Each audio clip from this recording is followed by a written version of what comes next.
जाऊं सर? इजाजत है खड़े होने की? अभी खड़े होने का समय पूरा हो गया। अच्छा। चुनाव भी हो गया। धन्यवाद सभापति महोदय। देश के उपराष्ट्रपति और राज्यसभा के चेयरमैन वेंकैया नायडू दिखने में भले गंभीर और सख्त मिजाज वाले व्यक्ति लगते हो, लेकिन सदन के संचालन के समय अगर वो किसी सदस्य को फटकार लगाते हैं तो वही मौका देखते ही चुटकी लेने से भी पीछे नहीं रहते हैं। अभी कुछ ही दिन पहले की बात है जब हरिवंश नारायण सिंह दोबारा राज्यसभा के उपसभापति चुने गए थे। संसद के सभी सदस्य उनके लिए स्वागत भाषण दे रहे थे। वहीं जब आरजेडी सांसद मनोज झा का नंबर आया तो राज्यसभा के सभापति वेंकैया नायडू ने ऐसी चुटकी ली कि सदन में हंसी का माहौल छा गया। दरअसल आरजेडी सांसद मनोज झा ने भाषण देने से पहले सभापति वेंकैया नायडू से इजाजत मांगते हुए कहा कि मैं खड़ा हो जाऊं सर। मनोज झा के इस बोल पर वेंकैया नायडू ने चुटकी लेते हुए तपाक से कहा, अब खड़े होने का समय पूरा हुआ, चुनाव भी हो गया। वेंकैया नायडू के इतना कहते ही पूरा सदन हंस पड़ा, यहाँ तक कि खुद मनोज झा की भी हंसी छूट गई। आप भी देखिए वेंकैया नायडू ने कैसे चुटकी ली। खड़ा हो जाऊं सर? इजाजत है खड़े होने की? अभी खड़े होने का समय पूरा हो गया। अच्छा। चुनाव भी हो गया। खड़ा हो जाऊं सर? इजाजत है खड़े होने की? अभी खड़े होने का समय पूरा हो गया। अच्छा। चुनाव भी हो गया। खड़ा हो जाऊं सर? इजाजत है खड़े होने की? अभी खड़े होने का समय पूरा हो गया। अच्छा। चुनाव भी हो गया। धन्यवाद सभापति महोदय। वेंकैया नायडू ने मनोज झा के स्वागत भाषण पर चुटकी दरअसल इसलिए ली क्योंकि सत्ता पक्ष से जेडीयू नेता हरिवंश नारायण सिंह जहां उपसभापति के चुनाव के लिए मैदान में थे तो वहीं विपक्ष की तरफ से आरजेडी सांसद मनोज झा चुनाव लड़ रहे थे। लेकिन 14 सितंबर को हुए इस चुनाव में एनडीए उम्मीदवार हरिवंश नारायण ने लगातार दूसरी बार जीत हासिल की थी, जिनके लिए स्वागत भाषण में विपक्ष के उम्मीदवार मनोज झा ने कहा, ये कभी दो व्यक्तियों की बात नहीं थी और कभी भी व्यक्तियों के लिए मायने नहीं रखना चाहिए क्योंकि व्यक्तिगत चर्चा में मुद्दे चूक जाते हैं। खड़ा हो जाऊं सर? इजाजत है खड़े होने की? अभी खड़े होने का समय पूरा हो गया। अच्छा। चुनाव भी हो गया। धन्यवाद सभापति महोदय। आपका बहुत बहुत धन्यवाद। तमाम हमारे सदन के सभी सहयोगियों, विपक्ष, सत्ता पक्ष, सबका बहुत बहुत शुक्रिया। सर, माननीय उपसभापति महोदय जो चयनित हुए हैं हरिवंश जी, ये कभी भी मामला दो व्यक्तियों का नहीं था, कभी भी नहीं, और कभी भी मामला व्यक्तियों का नहीं होना चाहिए क्योंकि व्यक्ति विमर्श में मुद्दे छूट जाते हैं। दो प्रस्थापनाओं के बीच की बात थी। अच्छा हुआ कि मध्य रास्ते हमने रुक करके ये तय किया कि एक यहाँ मिलन मंदिर है जहां बातचीत हो सकती है। ये लोकतंत्र की सबसे खूबसूरत चीज है। सर एमसी छागला अपने शिक्षा मंत्री थे, ज्यूरिस्ट थे। उन्होंने किताब लिखी, ऑटोबायोग्राफी है उनकी, रोजेज इन दिसंबर। अक्सर हम पॉलिटिक्स में कहते हैं politics as art of possible, वो इसको चैलेंज करते हैं। Sir, politics should be art of impossible. हमने क्या किया, पॉसिबिलिटीज के चक्कर में लोएस्ट हैंगिंग फ्रूट को पकड़ करके राजनीति उसी के इर्द गिर्द हो रही है। मैं पुनः धन्यवाद देता हूं और अपने तमाम साथियों का, विपक्ष, सत्ता पक्ष का। और अहमद फराज कहते हैं, तू मोहब्बत से कोई चाल तो चल, हार जाने का हौसला है मुझ में। शुक्रिया सर, जय हिंद। धन्यवाद। संजय राउत। बता दें, राज्यसभा की अध्यक्षता देश के उपराष्ट्रपति करते हैं। उच्च सदन में इसके अलावा एक उपसभापति भी होते हैं जिसे राज्यसभा के सदस्य मिलकर चुनते हैं। उपसभापति को सभापति या उपराष्ट्रपति की गैर मौजूदगी में राज्यसभा का संचालन करना होता है। इसके साथ ही इस पद पर आसीन सांसद को तटस्थता के साथ उच्च सदन की कार्यवाही को भी सुचारू रूप से चलाने में महत्वपूर्ण भूमिका निभानी होती है। किसी भी बिल को पास कराने के लिए वोटिंग हो रही है तो उसकी देखरेख भी उपसभापति ही करते हैं। संवैधानिक नियम के मुताबिक उपसभापति किसी भी राजनीतिक पार्टी का पक्ष नहीं ले सकते हैं, चाहे वो उनकी ही पार्टी क्यों ना हो। इस अहम पद के लिए चुने गए हरिवंश नारायण सिंह जमीन से जुड़े नेता माने जाते हैं। उनके स्वागत भाषण में पीएम मोदी ने भी राज्यसभा में कई ऐसी बातें बताई थी जो उन्हें असाधारण नेता बनाती हैं। सदन का उपसभापति चुने जाने पर पूरे सदन और सभी देशवासियों की तरफ से बहुत बहुत बधाई देता हूं।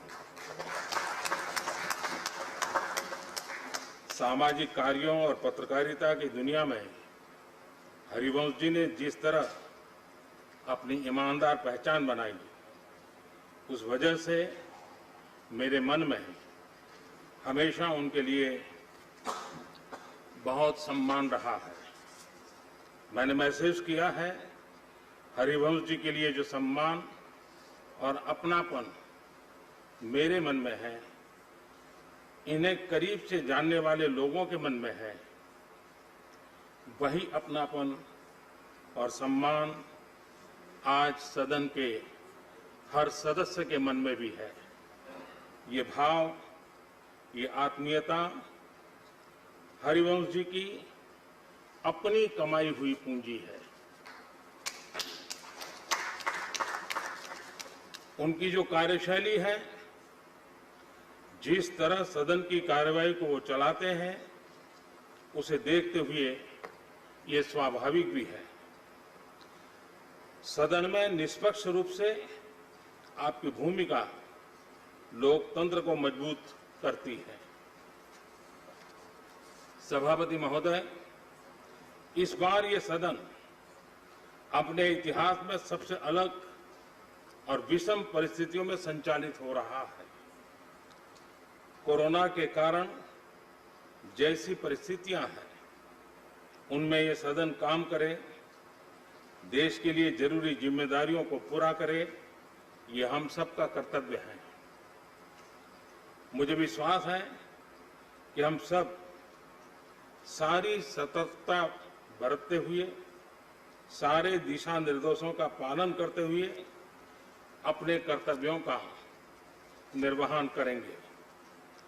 राज्यसभा के सदस्य, सभापति जी और उपसभापति जी को सदन की कार्यवाही सुचारू रूप से चलाने में जितना सहयोग करेंगे, उतना ही समय का सही उपयोग होगा और सभी सुरक्षित भी रहेंगे। सभापति महोदय, संसद के उच्च सदन की जिस जिम्मेदारी के लिए हरिवंश जी पर हम सबने भरोसा जताया था, हरिवंश जी ने उसे हर स्तर पर पूरा किया है।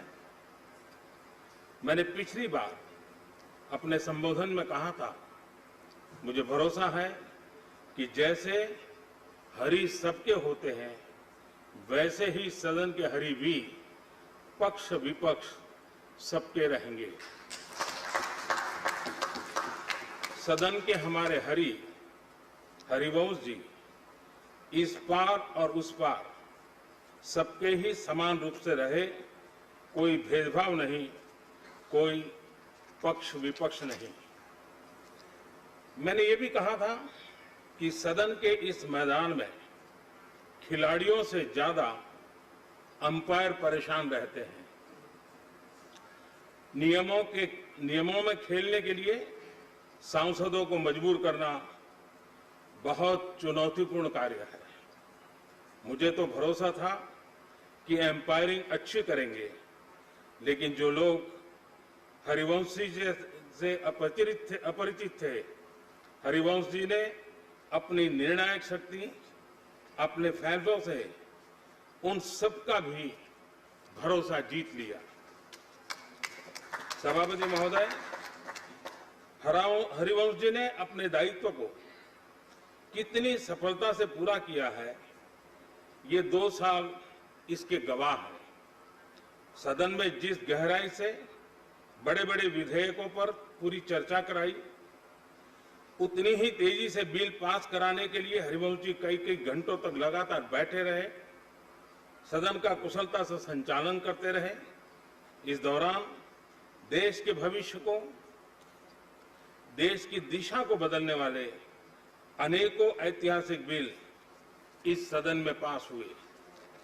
पिछले साल ही इस सदन ने 10 साल में सर्वाधिक प्रोडक्टिविटी का रिकॉर्ड कायम किया है, वो भी तब जब पिछला साल लोकसभा के चुनावों का साल था।